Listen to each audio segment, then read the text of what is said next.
Hello friends, সবাইকে আমার ভালোবাসা ভরা নমস্কার জানিয়ে শুরু করছি নীলিমা রেসিপির আরেকটি নতুন পর্ব। গরমটা কিছুতেই কমছে না। বৃষ্টি একটু হলেও সেই স্বস্তিটা পাওয়া যাচ্ছে না।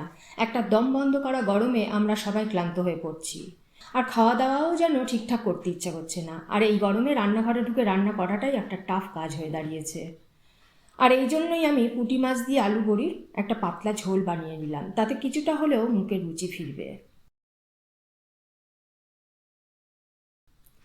এর জন্য আমি বেশ বড় বড় সাইজের 300-400 গ্রাম মতো পুঁটি মাছ নুন হলুদ মাখিয়ে রেখেছি।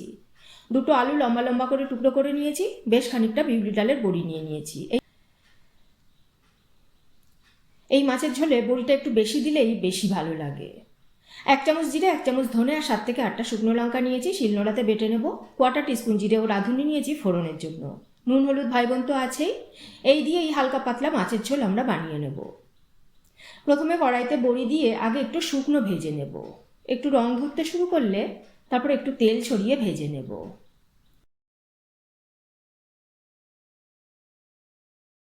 ভাজা হলে বড়িগুলো এবার তুলে নেব।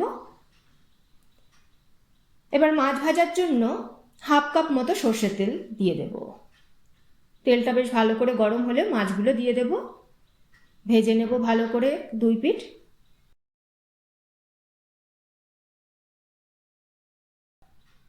এদিকে শিলনোড়াতে জিরে ধনে শুকনো লঙ্কা বেটে নেব।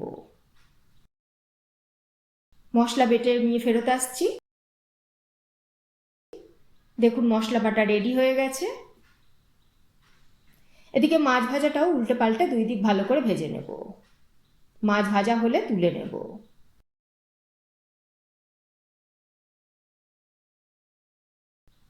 এবার ওই তেলের কড়াইতেই জল দিয়ে দেব।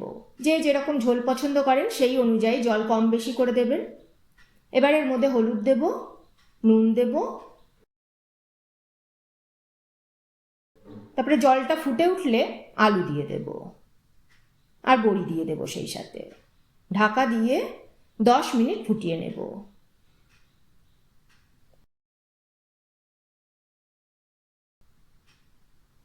এবার ঢাকা খুলে দেখাচ্ছি, দেখুন আলুগুলো সেদ্ধ হয়ে গেছে। এবার এর মধ্যে ভাজা মাছ দিয়ে দেব। ঢাকা দিয়ে আবারও মিনিট 5 ফুটিয়ে নেব। 5 মিনিট ফোটানোর পরে এবার নামিয়ে নেব ঝোলটাকে। এবার ফোড়নটা দেওয়ার জন্য 2 থেকে 3 চামচ সর্ষের তেল দিয়ে দেব। তাতে 1/4 টিস্পুন জিরে আর রাঁধুনি ফোড়ন দেব।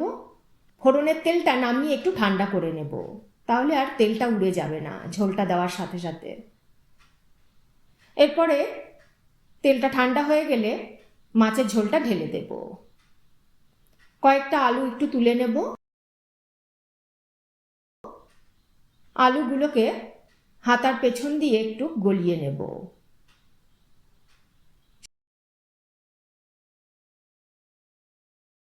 সমস্ত আলুগুলোকে ভালো করে গলিয়ে নিয়ে এইবারে ঝোলের মধ্যে দিয়ে দেব।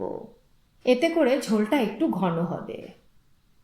তারপরে ঢাকা দিয়ে 2 থেকে 3 মিনিট একটু ফুটিয়ে নেব। আবারও ঢাকা খুলে এবার জিরে ধনে শুকনো লঙ্কা যে বেটে রেখেছিলাম সেই বাটা মশলাটা দিয়ে দেব।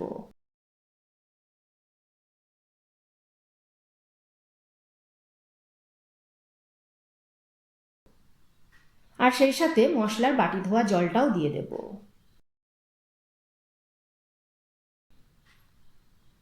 নুনটা এই পর্যায়ে একটু চেক করে নেব। তারপরে পরিমাণ মতো নুন দেব, যদি প্রয়োজন হয় দেবেন। এবার 5 মিনিট ফুটিয়ে নেব ঢাকা দিয়ে। ব্যাস, তাহলেই রেডি হয়ে যাবে পুঁটি আলু বড়ি দিয়ে পাতলা ঝোল।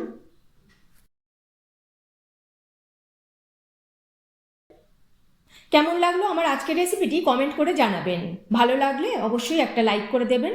আপনাদের একটা লাইক আর কমেন্টই আমাকে উৎসাহিত করবে পথ চলতে। আজ তাহলে এই পর্যন্তই। আবারও হাজির হয়ে যাব নতুন কোনো রেসিপি নিয়ে নতুন কোনো পর্বে। ভালো থাকবেন, সুস্থ থাকবেন সবাই।